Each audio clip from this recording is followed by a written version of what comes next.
Great news. The Find Your Food Voice book is ready for pre-order. You can get to it at julieduffydillon.com/book. Again, the Find Your Food Voice book, the book you need to help you reconnect to your own innate eating wisdom and help you break free from diet culture. I have written this book for you and I'm so excited to bring it to you. Get to it at julieduffydillon.com/book. Welcome to episode 405 of the Find Your Food Voice podcast, where we're talking about intuitive eating and diabetes. Let's get to it.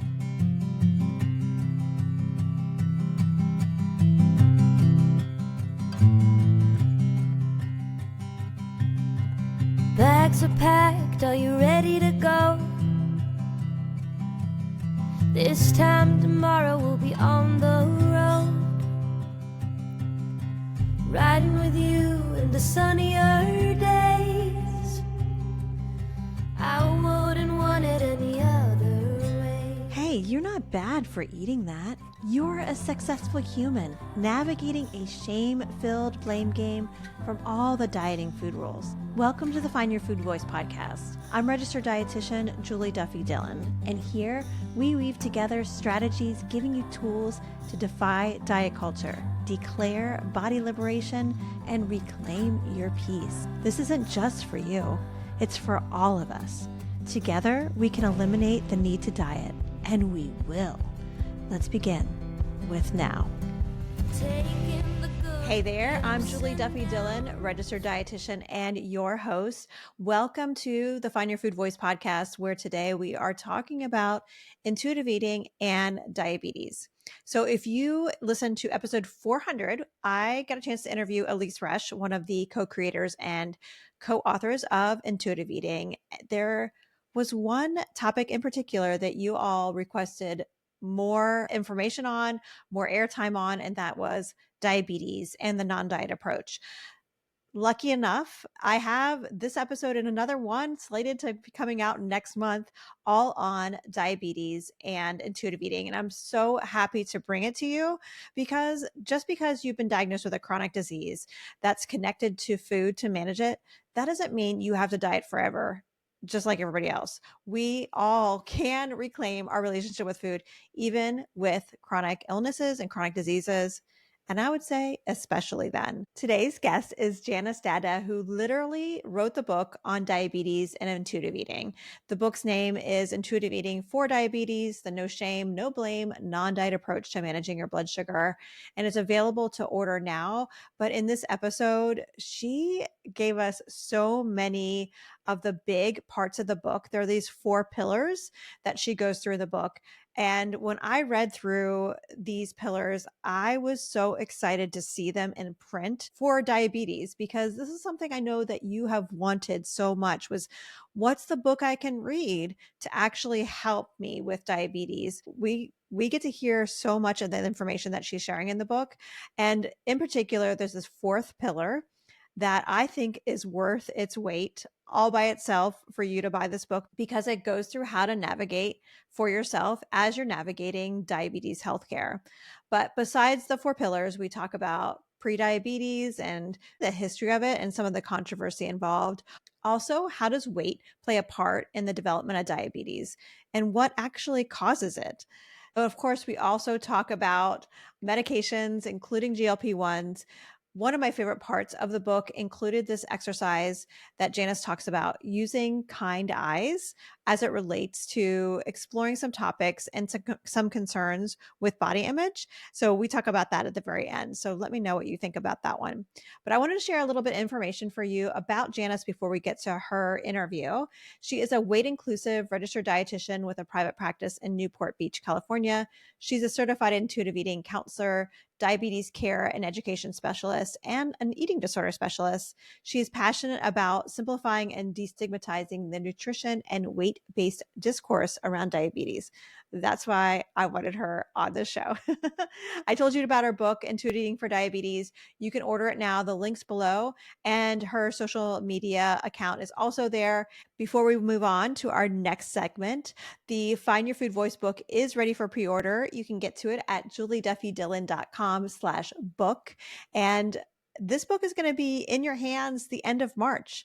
This is a book that I wrote for you if you have a complicated history with food for any reason, whether you have diabetes, PCOS, whether you've been trying to recover from an eating disorder for as long as you can remember. There is a place for you to learn more skills and ways to help you navigate this diet culture BS and to feel at home in your body again. So you can get to the book at julieduffydillon.com/book. And we're going to get to the interview with Janice all about intuitive eating and diabetes after a very quick sponsor break. Hey, Janice, good to see you. Hi, nice to see you too. I am looking forward to this conversation. You know, one of the most common questions I get has to do with managing anything related to blood sugar and insulin levels and intuitive eating. Literally, it seems like this big block. And I had Elise Resch on, and that was one of the questions people had for her. I had a number of people ask about, like, what about diabetes? And I feel like Elise and I could not get into as much depth on that topic. I mean, I was already talking to her, I think, for like 40 minutes, and I tried to keep these to like 20. So I remember in the back of my head thinking, I'm going to be talking to Janice soon, and she has her Intuitive Eating with Diabetes book coming out, so we can really unpack all of this. So I appreciate you sending me your book to review. Listener, I loved it. I found it to be a really wonderful, easy to read and practical resource. So thank you for writing it. And by page 7, you dropped some big gems already. And I was like, I'm so glad that someone is like putting it on the record that diabetes is not something that like is caused by weight gain. So can we start there? Sure. Yeah. So I think what you're alluding to is in the first chapter of the book, I go into what diabetes is, how it occurs, the different types of diabetes. And one of the things that I mentioned is that oftentimes if somebody goes into their healthcare provider and they have elevated blood sugar, they're told to lose weight, as if that is going to, be the cure for their blood sugar. And, sort of ironically, when you look at the science of it, something that we know about blood sugar regulation is that if somebody has insulin resistance means that their body is not using insulin properly. And so when they're not using insulin properly, their body puts out more and more insulin, kind of the body's way of saying like, what's going on? Let's use the insulin here to manage blood sugar. And insulin is a storage hormone. So insulin is actually a hormone that is related to weight gain. And so, the question we could ask is, if somebody is gaining weight, is that a symptom of elevated blood sugar rather than the cause of the elevated blood sugar? Right. Like a chicken and egg dilemma. And, the thing that I think is frustrating for me as a clinician is when I read through research or, I specialize in helping people with PCOS in particular, which diabetes is something that occurs with that often. And when I look at their guidelines that they put out, they being, the evidence-based guidelines that come out every 5 years, there's even this explicit section that talks about this. And yet there's still the push a sentence or two later to lose weight. And it doesn't make sense because it's not the cause of it. Do you have any guesses on why this kind of got all mixed up? Like, why is it being blamed for it? I think it likely has to do with just being so entrenched in this kind of weight normative paradigm, right? Like this idea that weight is to blame for so many things, which, has its history stemming back to, BMI and kind of the misappropriation of the BMI to health. And so I think, even with all the evidence laid out in front of very intelligent people, they can sort of see that and also still go back to, well, it's got to help if you lose weight, right? It's got to also do something, even though there is this lack of evidence to really support that. Yes, it's so frustrating. I remember Shavis, oh my gosh, I'm losing her name. Shavis Turner? Yes, I think that's right. Her one time saying that the medical community and society in general is just so married to this like weight loss as health Yeah. connection. And something that I appreciate is we as human beings, many of us, have such a hard time admitting when we're wrong. So it's okay to be like, you know what, we thought that was the cause, but now we know it's not. It's time to move on. And Right. something that I remember, and I think you and I have been dietitians around the same length of time. Do you remember when the prediabetes like diagnosis came out and the Right. controversy with Yes. all of that? And I was so glad that you brought that up in the book too, because self-disclosure alert, I have insulin resistance. Probably it kind of depends on when my A1C is checked, that sometimes I have Hmm. prediabetes. So yeah, let's talk about why this is controversial, like the prediabetes diagnosis. Yeah, I'm really thankful to Charles Piller, the investigative journalist who wrote about this, because he did such a fabulous job really outlining some of the conflicts and controversies, and so it really kind of starts with the renaming of what used to be known as impaired fasting glucose Mm-hmm. to prediabetes. And he outlined so wonderfully in this journal published in Science, I believe it was, and it really shares that this was a small number of kind of like diabetes thought leaders who got together and wanted to instill more fear. And let me tell Yeah. you, they were very successful with that, because I get clients in my office too, like really, really panicking because the term pre-diabetes sounds exactly like they want it to sound. It sounds like you are on the edge of going into this diagnosis where there's a lot of other fears attached to it, where people are immediately thinking of the most extreme potential consequences. And so impaired fasting glucose, though, sounds different, right? It doesn't sound Mm-hmm. quite as scary. And so they were very successful in their renaming of impaired fasting glucose to prediabetes. And they did this against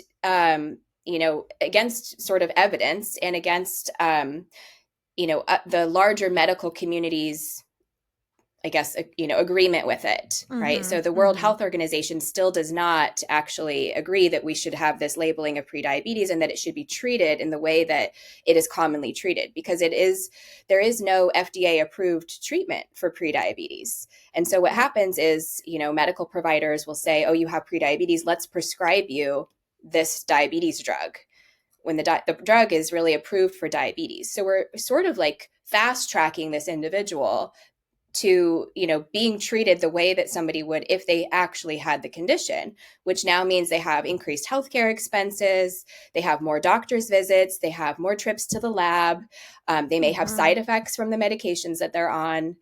And the study that was discussed in the article was really a large study that demonstrated that most people do not actually progress to diabetes, even Mm-hmm. over, I think it was like 5 to 10 years that they'd looked at these individuals. And so Yeah. the question is like, why are we so panicked about it? And it doesn't mean like forget about it, don't pay attention to your labs, but it could mean like, can we be curious about why I'm in this range? What is my family history? What was going on when I had this lab tested? Is there something that I could add to my lifestyle, my habits that might be helpful in some way? There's a lot of things that we could look at before sort of instilling this kind of all or nothing panic. Yeah, yeah. I think the word fear that you brought up is so important here. Unfortunately, for a lot of our colleagues, like that's the only like tool that they tend to reach for to motivate any kind of behavior change. And Mm-hmm. something I know is fear doesn't seem to really stick very long. Certainly Right. research supports that too. And it's really just becoming this what did you call it in the book? The diabetes police. Mm-hmm. I like how you worded that in the book too. This like diabetes police who's like basically barking orders on like what you should be doing. I also hear so much of the narrative, and I don't know if this is just in PCOS circles or also diabetes circles, but um, basically outside of GLP-1s, of course, but this like push to not use medicine, like it's almost Mm, like let's be more pure and natural yeah. against metformin basically. And, I know there's pros and cons with any medication. And the thing with metformin is like, it's been around forever. It's generic, it's cheap, it's accessible. Yeah, it'll make you have GI issues, especially if you don't have a meal with it, but still, it's something that's accessible. What have you noticed about the diabetes police? What do you hear them saying? So I think, the diabetes police can come from many directions, right? It could be internal diabetes Oh, that's police, true. Yes. right? It could Yeah. be family and friends who, want the best for you, but they're barking Mm, orders in a way that is, makes the individual feel sort of rebellious or resents that. And then also, of course, healthcare professionals are another big area of diabetes police. And so, I have certainly worked with individuals who have, a kind of gone sort of an all or nothing yes. pattern with this, right? Like I've had some individuals take it way too far. Like they are really like A+ students and they were told to do this and they took it to the extreme and, really like to the extreme that we could be describing what they're doing as an eating disorder. And I also have had clients who have, thrown in the towel, like this is impossible. Like I can't do this, Yeah. not really understanding that there's a middle ground, that, we need to find the gray area. And so I think, sometimes providers with, the best of intentions, I'm sure, provide information in, a short amount of time, right? So many Yeah. healthcare providers don't have enough time to truly go into the depth and the, necessary amount of explanation that's needed and really take the time to listen to the individual and their lifestyle so they can give appropriate recommendations. And so, sometimes it's sort of like do da da da da da da, and then it just sounds like a bunch of orders, which then Mm-hmm. is really like the diabetes police, right? Right. Um, and so I think that's really unhelpful because we have to kind of match people with where they are and what they're able to do at the moment. Yeah. That's what I was thinking about with your book. um, Thinking about providers who don't have a lot of time. And as dietitians, especially in the type of work that we're doing, we usually have like a whole hour Mm-hmm. to sift through with a fine tooth comb, what you're eating, what your life is like, you know, when you can go to the grocery store and where do you shop and making lists and all that. We can take our time with that. And I know most Yeah. providers can't do that. And what I pictured your book as like, here is where you begin. And then if you Mm-hmm. need more, you can go see an individual dietitian or someone similar. And it'd be so great if that was just like the foundation for everyone with a diabetes diagnosis. Yeah. This is the starter pack. And then Right. if you need more, because it's like a really great foundation. We'll get into some more. Before we get to that, I want to talk about two things. Okay, what do I want to start? Because I want to talk about the root causes of diabetes, but also your four pillars. So let's Mm-hmm. do the root causes of diabetes first, because if weight is not the cause, let's talk about what actually is the cause. And I have a feeling Yeah. when you say this may be a shock. Mm-hmm. I love the graphic that you have in the book to describe this. Yeah. You know what I'm talking about, I'm sure. Yes, the tree. Yeah, the Yeah. tree. Yeah. So tell me about what causes diabetes. Yeah, so the graphic that I share in the book is a tree with its roots, right? And so Mm-hmm. we're sort of thinking like if diabetes is the tree, it's sort of expressing what it's expressing. This is the condition at the moment. Underneath that are a number of different factors that influence how that tree has developed, right? Or how Mm-hmm. diabetes has developed. And so I think a lot of these are really overlooked in that short time crunched session or in our weight normative, really weight focused healthcare system. And there's so much personal responsibility. And I hear this with Yes. clients who feel shame and they're blaming themselves. And because the message that they've gotten is diabetes is preventable, diabetes is reversible. Yes. If you just do X, Y, and Z, you'll never have this condition, which is so different than, other conditions. Like, right, if somebody breaks their arm, they're not like, well, why were you doing that thing? You shouldn't have been walking down the street and tripped, right? Mm-hmm. They just Mm-hmm. put a cast on it and they're like, it'll be better soon. And so it's very different with diabetes where, we're sort of like, you should be able to heal yourself without the cast. Like, that doesn't make any sense. And so if Correct. we look at like what is contributing to diabetes, there's so many factors that could all kind of come together to influence whether somebody's going to get this condition or not. And a big one is social determinants of health. especially if we look at areas of the world and areas of the United States where we see higher rates of diabetes, because we know that social determinants of health factors in things like our environment, what's around us, what kind of grocery stores do we have, are our spaces walkable, what kind of pollution are we exposed to, like the environmental contaminants, because we know that certain chemicals are endocrine disrupting chemicals, which then directly impact our ability to manage our blood sugar. Also, we know that educational attainment, income levels are also directly related to, our risk factors, how far we are from living next to a highway, so there's a number of things that we can't necessarily control, especially as a child, right? Like you're just living where you're living. You're, born into whatever family you're born into. And then in addition to social determinants of health, sleep is a big one. And I read some really fascinating studies when I was writing my book about night shift workers, like nurses, right, who have maybe worked decades as night shift nurses, and their relationship to diabetes risk. And so even if somebody comes home from a night shift and sleeps, the 7 or 8 hours, that it's not the same, that it still changes their risk, which is a big deal. So, another factor that was related to sleep was sleeping too much or too little. So there was sort of like a sweet spot, and sleep apnea. So especially if somebody has undiagnosed sleep apnea, that's a big factor. Certain medications are also root causes. So sometimes people have to take a medication for, I had a client that I mentioned in my book who had been going through cancer treatment and needed to take steroids for a prolonged period of time, and ended up with an A1C that was truly in the diabetes range. And because she was in a larger body, her doctors were like, lose weight. And, I feel like that really just delays her treatment. And now her blood sugar is high for longer, when really we know that she had all these extra risks that, likely predisposed her to this diagnosis, right? Genetics, there's an article that talks about at least 8 different genetic mechanisms in which somebody could be predisposed to diabetes through different organ systems in the body. Nutrient deficiencies. So a study that looked at, international populations, finding that certain micronutrients, and if we didn't have them in enough quantity, that those were potentially factors. Yeah. And then a really big one is weight cycling, because when we think about the common prescription for diabetes, lose weight, go on this diet.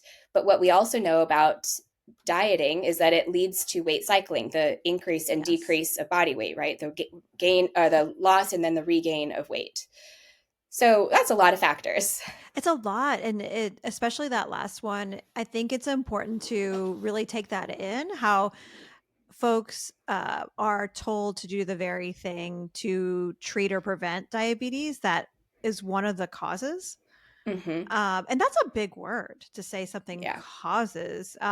So I think it's important just to let that sink in.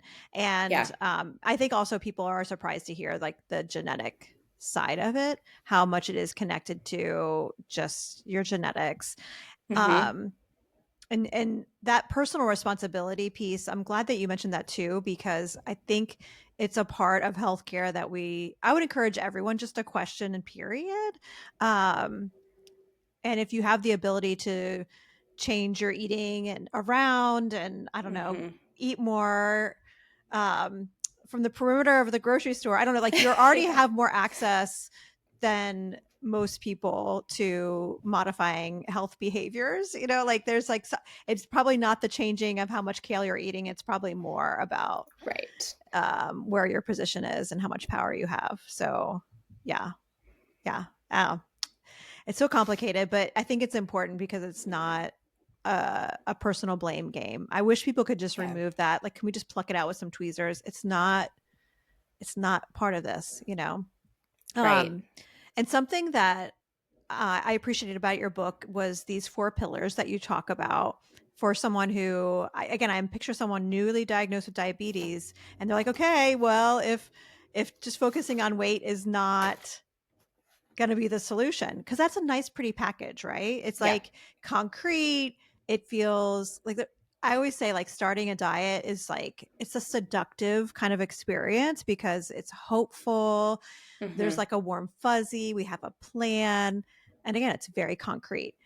Hmm. So seeing your 4 pillars, I was like, yay, concrete. We have something to like stand on. Literally, we have 4 pillars to stand on.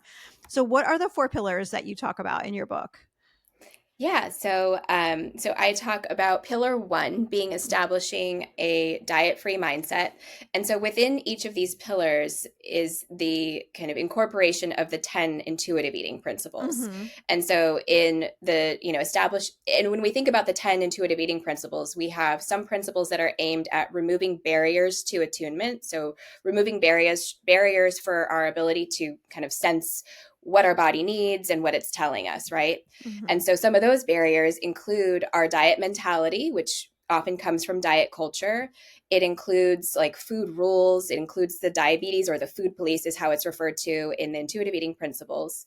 And so this first pillar is all about trying to see those as they are and trying to disconnect from them as much as we can, knowing that if we are in the back of our minds thinking, this food is not good for me, or thinking in black and white terms about things, it's going to be really hard for us to make actions going forward that are in attunement with our body, right? So if we're Mm-hmm. thinking like, I really want a cookie right now, but our diet mentality is like, oh no, cookies are bad, it's going to be very hard for us to honor that. But what happens if we don't honor things, foods that we want to eat, is that there's often backlash with it, right? So if we're sort of like holding on really hard to not eating that food, we may eventually eat 10 of those things rather Mm-hmm. than the one that we really wanted. And so for that reason, it really helps for us to remove those barriers. The second pillar is all about diabetes self-care. And so this includes things like getting enough hydration, getting enough food to eat, taking care of ourselves with movement that feels good. So joyful movement in whatever form that's going to be, and also in whatever increment that's going to be. So I think sometimes people have ideas about it needs to be this amount of time or it doesn't count or it's not worth it. And so, in the chapter, I also describe kind of some of the research, especially around blood sugar, that Mm-hmm. shows that even small little bursts called like exercise snacks can be very helpful to blood sugar. And so we don't need to think in an all or nothing manner about it. What else is in this chapter? Things like stress reduction, sleep patterns. Mm-hmm. So, all of the things that are about taking care of ourselves, Yeah. relationships, and then in pillar three, this is the chapter on gentle nutrition. And so in this chapter, we are looking at nutrition, but through a gentle lens. So we are talking about, yes, the food groups that, are required for us to get the nutrients we need, but we are also looking at them without any rules around them, right? And so we're looking at how do we build a plate that is likely going to help our blood sugar, but also choosing what foods we want on that plate, especially cultural foods, which unfortunately many clients have shared with me that their providers have told them you Mm-hmm. can't eat this or that cultural food, which is highly inappropriate. All foods Yes. work here.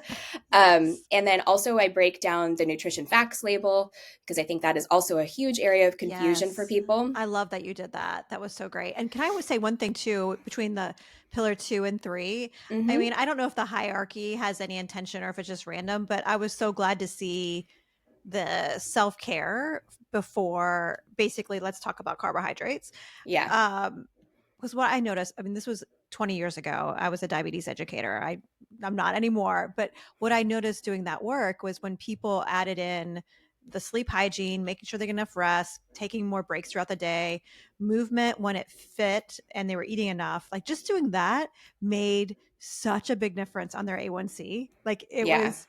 it was such a big deal. And if people were starting more on like the carb counting, kind of crunching those numbers Hmm. before, it just it wasn't as impressive, Right. so I was so glad to see you do that, because I know it doesn't sound as big of a punch, but it does make a big difference to just like make sure you're getting your rest, make sure you Yeah. have boundaries, so you can not be, I don't know, just overwhelmed all the time. So I was glad Yes. to see that. Yeah, I think it's kind of akin to like when, somebody would come into a dietitian like one of us and say like, I just need a meal plan, right? And Yes, you're like, yes, wait, hold on. Let me yes. hear about you. I don't know anything about you. I need to know what your life is like, what kind of Mm-hmm. things are going on, right? Like it's not just we just jump straight to the food Yeah. because it's so much more complicated than that. So much more complicated. Yeah. Yeah. So what's the fourth pillar? So the fourth pillar is your individualized treatment plan. And Oh so in this yes, I love this one. Yeah, and this really stems from when I see clients, they often don't know what they're taking. They don't know why they're Mm-hmm. taking it. There's a lot of missing information, and so I really aim to help people be in charge of their own health and their own Mm-hmm. advocates, so that they can go into their appointments feeling well informed, having the right questions to ask, or also creating boundaries around what is something that they want or don't want out of their time with their provider, which I also get into when I talk about self advocacy in the chapter that follows the fourth pillar. But in this pillar, I also talk about labs. How do you interpret Mm-hmm. them? Because most people also, I feel like, are very in the dark about them. They'll maybe get a note from their doctor that says, like, Yeah. do this, and they don't really, they don't know what that means, and they don't know why they're being recommended to it. So, and then I also go into medications, like what are the medications? And if you need a medication, so be it. There's many Mm-hmm. conditions in which a medication is required. What else do I talk about in that chapter? I think the information you give on lab work and medications alone is like worth the price of the book. Like right there. I'm like, because it's so helpful because I think that's a very common email I get. Yeah, Or questions I would have with clients, like just so confused looking at their lab work. Like, what does it even mean? yeah. And I know for me, one of the first times a high blood sugar got flagged, I also had a high thyroid, but then that was just like an abnormal test. And the nurse said to me, "Oh, the doctor just wants you to cut out carbs." It's Yep. like, Uh-huh. That's I that's was like, so "What? common. Okay." And then I was like, "Well, what for? What?" They're like, "Oh, for the abnormal lab work." And I'm like, I mean, not that I agreed with it, but I'm like, I guess that's for the blood sugar. Then I'm like, what about the thyroid? And she's like, no, cut out carbs. I'm like, oh my goodness, this is really what you're telling people. Like, so I didn't go back to that person. I found a new Yeah. doctor. Um, but I think that's a really normal like cascade of events. Is like people get lab work and then they get a call from a nurse or someone who's just working triage or something, and they're told Mm-hmm. this instructions. So getting this information, if you're like, wait, I don't know what it means, you could Yeah. actually get it from a trusted source. I also think about for folks who are in eating disorder recovery, who they could Google it, but really it's opening up a whole can of worms. Yeah. Just open this book, you can look in there, and it says what you need to know. And if you need more information, of course, you can get it, but it's like a really great, like trusted kind of resource. So I was so glad to read Right. that. And I know there's a section on GLP-1s as well in there. Do you Yeah. have an official opinion at this point? And I know it always changes, but like, yeah, what are you thinking at this point with GLP-1s? Well, I think when we think about the GLP-1s that are approved for diabetes specifically, Mm-hmm. it's different than the kind of mass hysteria around Yes. the regular general public, Mm-hmm. and the amount of prescriptions that are going out to people who don't have diabetes. And it's obviously very clear why people without diabetes are being prescribed like Mm-hmm. Ozempic, which is actually a diabetes medication, Right. and it's because of the weight loss, right? Mm-hmm. And so I think what I really would like people to think about and discuss with their providers when and if they are recommended a GLP-1 is, like what would you recommend to me if, like, for somebody in a larger body, what would you like Regan Chastain would often guide, right? Like, what would Mm-hmm. you recommend for me if I was in a smaller body? Would you still recommend this medication? And so if it's just for the weight loss aspect of it, then maybe we need to kind of be asking more questions, because yes, there have been some pros seen in terms of health outcomes related to cardiovascular effects, but there's also a lot of potential side effects. Mm-hmm. And the thing I think that worries me about them is that if somebody goes off of them, they have seen with the research that there's immediate weight regain. And so then we're back at weight cycling, right? And then we know that there's harms of weight cycling. So, something like metformin, which you mentioned earlier, supposed to be a weight neutral Mm-hmm. medication. It's Mm-hmm. been around a long time. It has a long track record. And even for somebody who has GI side effects from it, there are extended release options that may make the side effects much less. And Mm-hmm. so I'm not an advocate for one medication or another, but I Right. would sort of be wondering, if I'm just being diagnosed and you're saying I should take a GLP-1, why is that? Like, Mm-hmm. when Mm-hmm. metformin has been the like first line medication for many years. Right, right. And it's so accessible. It's been studied for a Yes. very long time. And yeah, there's pros and cons to it, but it's an option. And I think my opinion wouldn't be so like, I don't know, I can feel like my cortisol level shooting up when I think about it, because what I'm hearing from folks that I've been working with is that, and again, most people I'm working with have PCOS that maybe is in the place where they're also experiencing diabetes, or their insulin levels are so high that, for some people where the GLP-1, even without diabetes, has been helpful, but at the lower like starter Sure. doses. And for a lot of folks that I work with, they've also been recovering from an eating disorder for 10, 20 plus years. And what they're Hmm. experiencing is like all the advocacy they've done over their lifespan to not get weighed, and finally doctors respecting that once the GLP-1 is on the chart, it's almost like game over. Everyone Hmm. wants to talk to them about weight loss and talk to them about their weight and show them their weight and all these things. So I think that's like I just want everyone to know, like, if you do want to experiment with it, just know that could happen. And I do. I think at the lower level, for if someone can tolerate it, it seems to be doing some nice things. But there's this big but. Like, Right.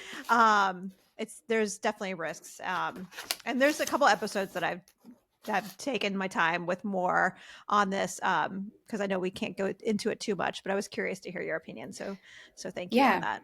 Yeah. Yeah, absolutely. Yeah. So we're running out of time, of course. Okay. So one last thing I want to mention is there was a phrase in the book that I love, that I wrote it down, and I was reading it, of course, on my computer, so I couldn't like circle it and do all the things with it. But we were talked about looking at pictures of yourself with kind eyes, and that was just such a like warm, compassionate way to like rephrase some of the body image experiences, and just even how we talk to ourselves when it comes to food and body. So I just want to say Hmm. thank you. I love having an arsenal of tools that like help us like reframe how we talk to ourselves. But could you tell us how to use that phrase in like real life, like how to use it?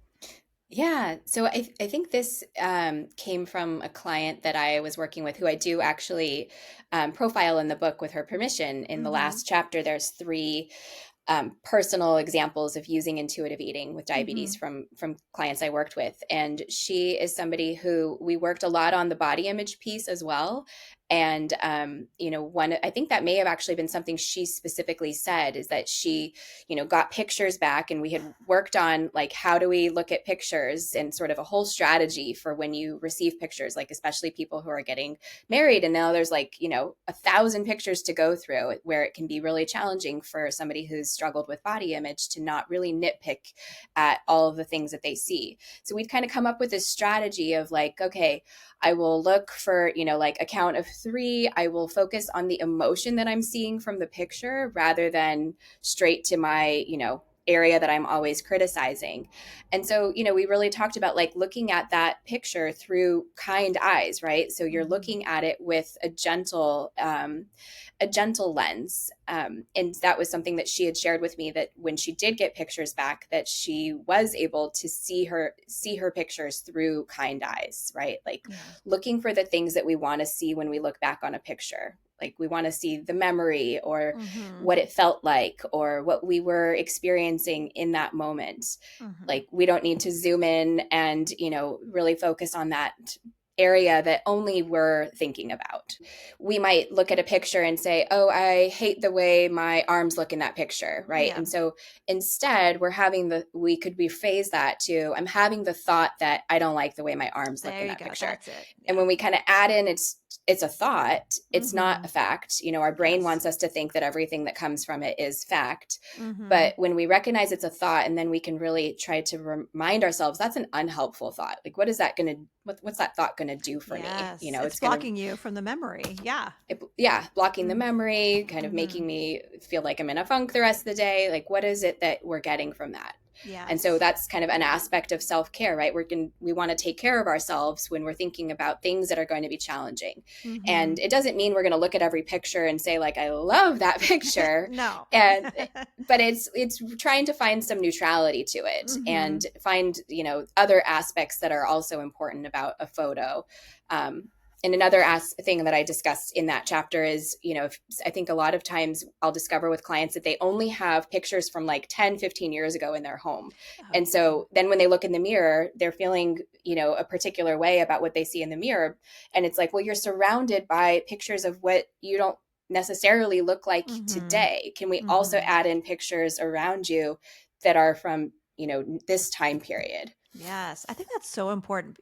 I remember doing some really big deep dives into how our brain, like how our neurochemistry changes as our body changes, and just how we see ourselves, and Mm-hmm. how it can take 5 to 10 years for our brain to catch up with the now. And so, if you have these old pictures that are getting even further back from that, and that's all you're seeing, it Mm-hmm. doesn't give your brain a chance, yeah, to catch up to now. And we are always, our bodies are always going to look different. Like it's just, that's the Always. only Yep. absolute, right? Like if we get to live longer, it's going to change. I know I said that was the last question, but I actually want to sneak one more in if you have another Sure. minute. Yeah. And I'm like, a Of minute. This course. may take more than a minute. But carbs, if someone's like, I want to do intuitive eating, but I have to limit my carbs in order to have a normal A1C or to have a normal blood sugar, what's your answer? I guess I'd be wondering, why do we have to limit the carbs in order to have a normal A1C? Um, because, something else I discuss in the book is like, if eating adequately if you see that your blood sugar is still not in range while you're Mhm. eating adequately, nourishing yourself adequately, then that probably means that something else needs to be added to Like a the medicine. regimen. Yes. Yeah. Right. Like, I'm we so glad shouldn't you said that. expect, Yes. that we have to restrict and restrict and restrict in order to get our labs in range. That Yes. that doesn't make sense. This is like, diabetes doesn't mean we all have to starve. Mhm. That's not the thing, right? So we need Mhm. to be able to eat adequately, and then figure out what do we need to help our blood sugar while we're eating adequately. Yes. And, of course, within eating all the different food groups, right? So, like, Mhm. I also talk about in the book ways that we can help our blood sugar to have a smaller rise is by adding in other things that we need, like Mhm. fat and protein and fiber. It's not just single one food group, of course, but we also Yes. need the carbs. Like, when Mhm. providers say your blood sugar is high, cut out carbs, that actually makes no sense, because that is a nutrient, a macronutrient that's required by our body. Yeah. So we can't tell people cut out carbs. They need carbs. Yeah. Yeah, and of course I think about like how are you ever going to like eat with other people? Mm-hmm. No matter what culture you identify with, no matter what's around, like it's just a normal part of eating. It's a very nice shelf stable way to get Yeah, food too. And especially if your insulin levels are high, it's probably the thing you're craving the most. right. And you, I know so many of my clients with PCOS, they would talk about how when their insulin levels were really high, how it felt like they were going to die if they didn't eat carbs or sugar. Mm-hmm. And being told they had to remove those, and at the same time literally not able to do that, how it just caused this huge shame spiral. Yes, And exactly. I always think about like if you're having those kind of cravings, it's a message that something's going on. It's not Yeah. like it, let's let it inform us. And I really liked that part of the book. I'm so glad you said that when I brought up the carbs part, because yeah, if you're eating food and an amount of food that's sustainable and enough, and your blood sugar is still high, this is a chronic condition. Right. You can't fix it with food for everyone. Like maybe that's the Right. push, but we can't all do that. And it changes over time, and it changes right? over Like, time. It so worsens. you might need more Yeah. medicine as time goes on, and that is something we just know about diabetes, right? It doesn't Yes. stay the same. Our It bodies doesn't. change, our diabetes changes. Mhm. And so we have to be gentle with ourselves, because certainly you're right. Like, when people get the message, do this, and they like really cannot do that, Mhm. because of biology, really, Yeah. they feel that shame and blame and wonder, why can't I do this thing? Yeah. Yeah. And it's not their fault. Yeah, It's you just need another tool. That's Yes. it. And this is where the food is medicine feels really irritating, because Mhm. it's not, we need enough, and I think that's a medicine, but like Yes, it can't exactly. it's you may just need another tool. If you're trying to do intuitive eating and you feel like it's not working, it just may be that, yeah, you need a medicine or Yes. something like that. It's a multi-pronged approach, with nutrition as one aspect, As and then one, not many other. Yes. yes. So, where can people find more information about you and your book? So probably the best spot to find information about me and my book is on my website, socalnw.com/book. And that will give a little synopsis and some places that you could purchase and pre-order. Book will be out April 1st, but it's available for pre-order now. Yay. It would be a great bundle with the Find Your Food Voice book. It would absolutely. Can't wait for yours too. Yeah. Yes, we'll have to continue to talk offline on like just living the life of the pre-order. So I'm really excited about your book. It's been a request for a really long time, and I'm glad I have something to tell people now. I loved it. I loved everything about it. So thank you for writing Thank it. you. That means a lot. Thank you so much. No problem. And have a great day. You too. So there you have it. I hope you enjoyed this conversation all about diabetes and intuitive eating. Before we end, I want to let you know next week's episode is going to have a very new topic for this podcast. It's cannabis and intuitive eating. We're going to hear from Leah Kern, who has expertise in this area. So be sure to check it out. And remember, the Find Your Food Voice book is ready for pre-order. You can get to it at julieduffydillon.com/book. All right. I look forward to being in your ears next week. But until then, take care. Home is with you wherever that may be.